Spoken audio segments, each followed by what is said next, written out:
So difference between 430 and the newer generation equipment, it kind of reminds me of the old flip phone days versus now we have smartphones. The GNS to GTN really took it from a GPS to a fully integrated flight management system. It can do more, and I view it as the hub of the airplane. It connects to the primary flight display, it connects to the multifunction display, it connects to the autopilot, it connects to the weather receiver, and it does that in a way that the older GNS series just couldn't do. A customer will ask us, well, should I go 650 or 750? The 650 and the 750, they look very, very similar, and they are very similar, but I think they are actually different avionics, so there's a good fit for each one. 650 is typically a great replacement for a GNS 430. There's so many of those out there, so you can remove a 430, put a 650 in there, phenomenal upgrade. 750, typically we're seeing a 530 come out with an audio panel or maybe a transponder. We've got the capability to go 750 with remote audio panel, remote transponder, give them all the functionality that they need while maintaining that smaller real estate that's available.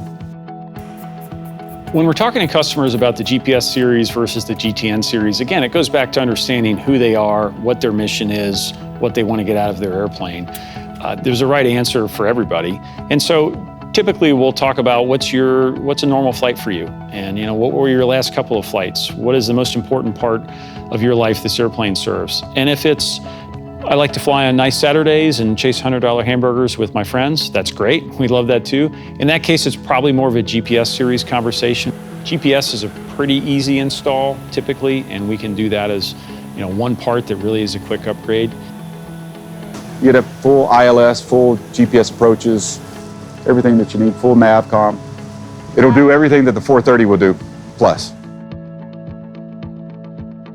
I do like to warn people about the false economy of the drop-in replacement or the used upgrade. That can feel like a good option in the moment, but a lot of times, long-term, it's a bad investment.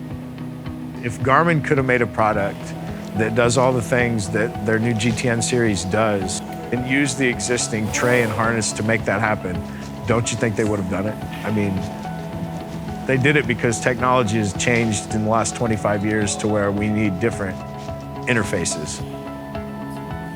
If a customer is on the fence, brand X versus Garmin, we just talk about the comparisons between the two. We put them head to head.